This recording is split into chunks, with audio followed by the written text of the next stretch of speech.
Hey y'all, Destinations Danny Gen X here, and this is part two of my reflections on my mom as I'm entering her second year of passing, and it's her birthday month and also the month that she passed away. And I'll say my mom taught me a lot of things, and it has definitely shaped who I was as a person. But those things that she taught me were more lessons in not how to live than lessons in living.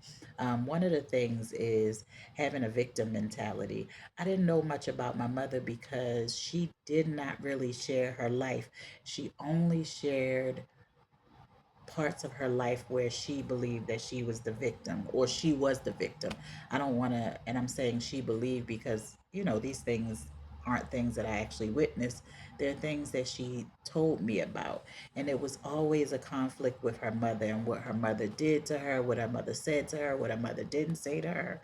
Um, and it was always somebody that wronged her in some way. And this became the narrative for her life, for her entire life.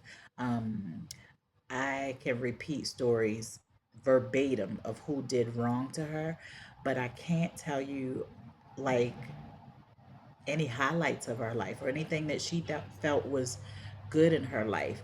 And I think that sort of bled on me where I can recall myself throughout time telling a pattern or telling a story that comes from a place of negativity or victimhood instead of coming from a place of achieving or getting over a thing or achieving something despite of. And I want to change that, and I'm trying to work on that as I'm going through this year of healing um, that I'm in right now.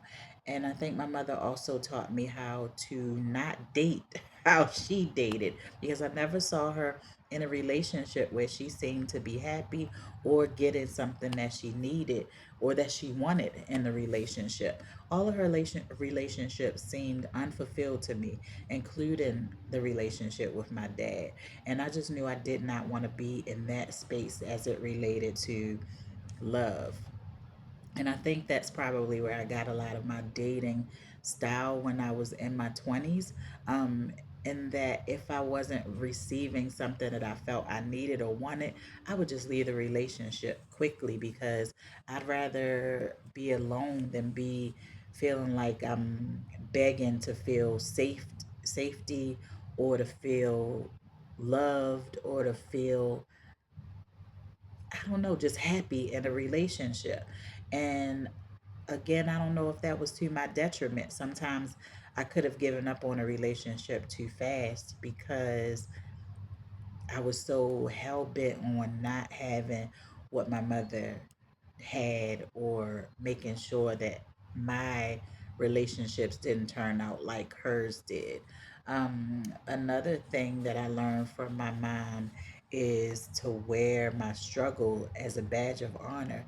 And I think about it now and I'm like, it wasn't a badge of honor to have to buy a house at 21 years old with two kids. Um, and try to figure out where I was going to get the money from and how I was going to do it on my own. That wasn't a badge of honor. I wish I would have come from a family where my parents watched me live through the trials of having a child at 15 and another one at 19 and said, this is my child, I love her, although this is not what we wanted for her, we're going to have her back regardless. I wish that was my story. I wish I didn't have to go and talk to my dad as if I was strong arming him when I first found my house and was like, I need $350 to secure this house so they could take it off the market until we go to closing. But the way I talked to him was like, I never asked you for nothing. Even when I had my kids, I never asked you for nothing. And this I'm asking for, and you need to give it to me regardless. Like, that is the conversation I had, as if I was strong arming my dad. I shouldn't have had that conversation. Even though I got graduate degrees, undergrad degrees, and bought a few houses and everything that I went through, it was like, yeah, I did this. If I did it, you can do it. And I shouldn't have had that mentality, because I should have had support. And I'm not saying that I didn't have family members that did support me, but I am saying that it definitely wasn't my mother or my father. They basically let me know from a very young age. Mom had the idea of, when you get 18, you're getting out of here. Daddy used to tell me multiple times, if you ever get pregnant, you're not living in my house. So I already knew whatever I had to do to make things happen needed to happen quickly. It was always, I got to do this because I got to survive. My mother going to put me out, or my father going to put me out. I never felt secure or safe in either household, my dad's or my mom's. And so that definitely left me as a person that ran. You know what I mean? Ran for my protection, ran for my peace of mind, ran out of habit. And being here makes me understand that I don't have to run anymore. I can stay rooted. I can watch how people treat me. And if I feel safe, I can stay and talk about what I need to feel safe before just running off. Um, or I can say loudly, this doesn't work for me. And if things don't change, I don't need to be here. But it's also not coming from a place of selfishness, which my mother was very selfish, which I think in turn could definitely have made me have selfish tendencies. But being in Thailand, where people are so open and selfless, definitely has made me take pause and want to be more in a collective mindset instead of an individual mindset, which of course, us growing up in the States, many of us have an individual mindset. I would say coming just from my family of origin definitely made me more individual than the next person, just because my family didn't roll as a unit as some people may have experienced with, from coming from two loving parents, whether they were married or not. Because I've seen people in my life that have two parents in their life, and their parents were never married, but both their parents have their back. That just was not my experience, which made me move through life more in a protective stance. And I want to be more open and less guarded as it relates to interaction with people, whether it's romantic or platonic. And not in a way or a sense where I'm like, hey, everybody come in and you can have whatever, but just in a, stop anticipating for someone to do wrong to you and just be and live in the moment. And I think that's one of the things that I have really gathered from being here. I don't have to, I don't know, meet somebody and then wonder, are they going to be my friend? Are they going to be my lover? Are they going to be my. No, I just meet somebody and I wonder what y'all got going on today. And that's it.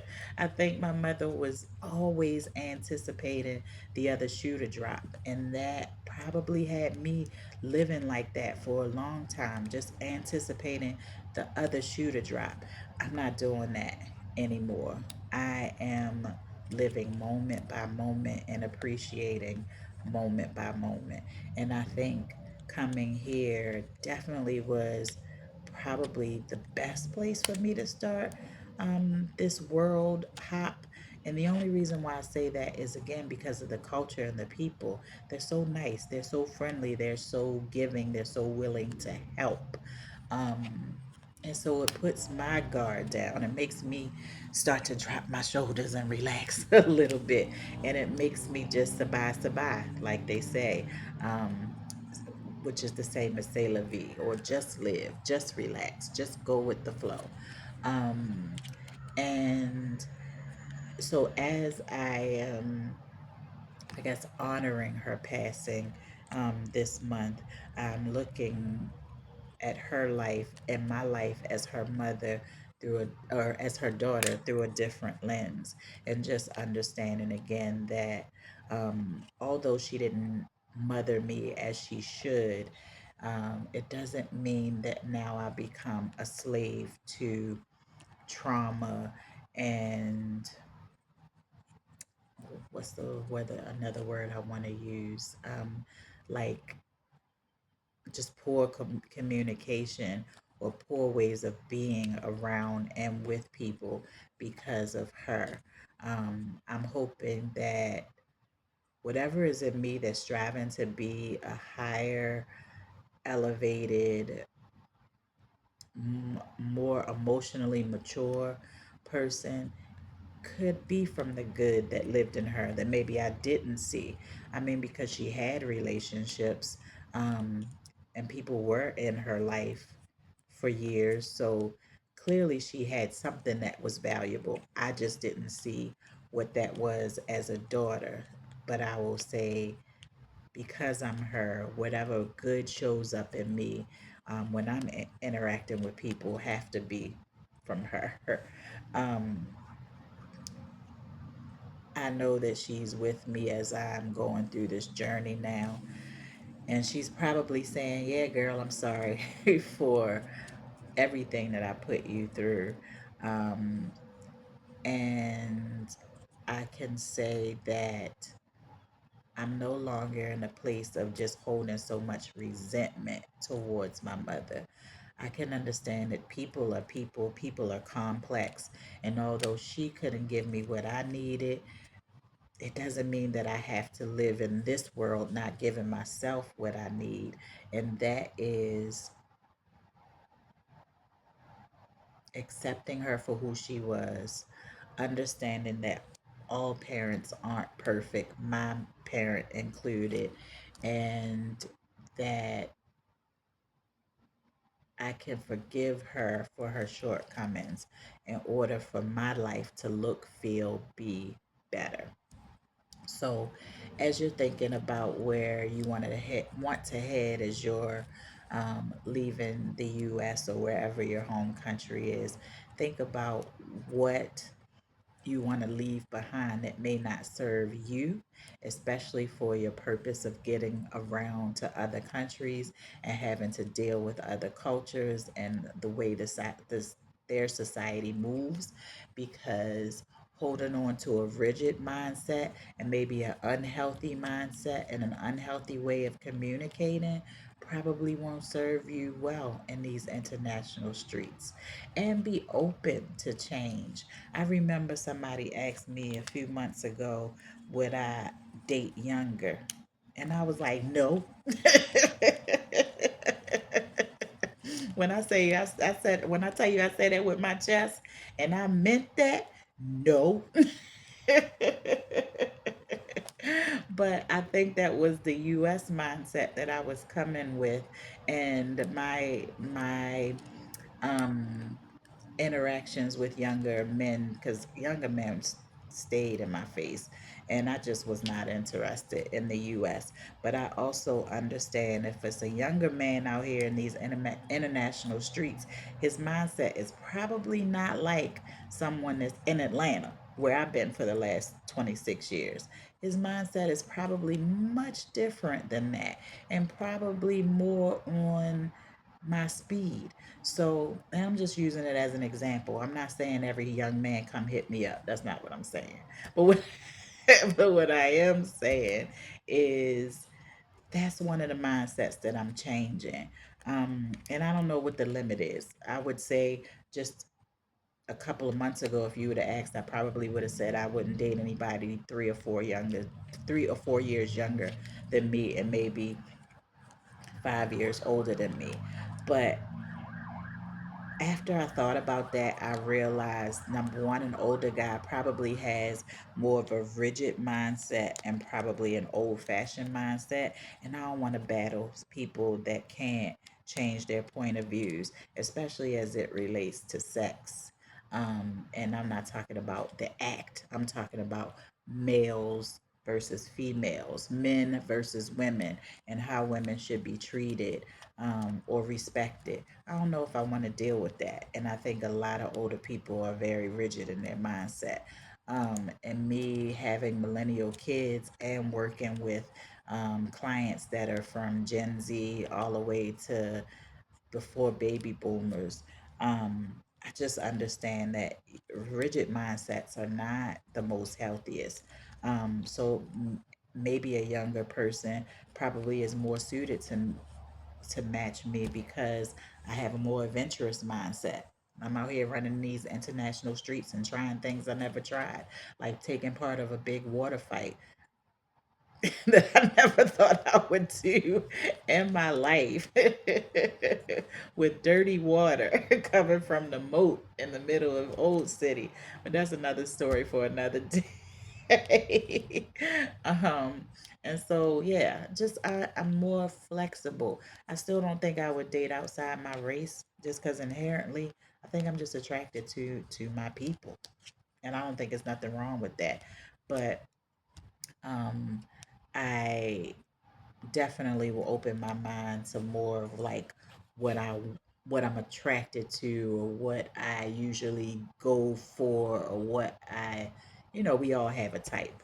Um I'm not set on that. I'm also not set on where I want to live permanently. I may continue to hop around the world for the rest of my life. I don't know if the end goal here is to get a retiree visa. Um, Even as I'm on this education visa, I don't know if I want to stay on it until September. I'm in a state of mind right now where I just don't want to do nothing that I don't feel like doing. And if that means that I got to get up and go to school from 1 to 3, Monday through Thursday, and I don't want to do that either. Like learning Thai and having to show up for school for so long. eh, So I'm saying all of that to say, don't hold on to a rigid thought or I have to live this way or be this way or date this type of person or go to this country and live or whatever it is. Like my mother's mindset was very like she was not moving that dial nowhere. I don't want to be that person no more. It doesn't serve. It just does not serve me, and it won't serve you if you're moving out of your country of origin and trying to get acclimated to different places. You have to come with the mindset that's open. The more open that you are, the easier it will be to navigate these international streets. So that's it. That's all. I think that's all I wanted to touch on. I hope y'all have a good rest of your day, week, whatever time you find this video. Y'all be easy. Until next time, Destination Sandy Gen X, and I'm out.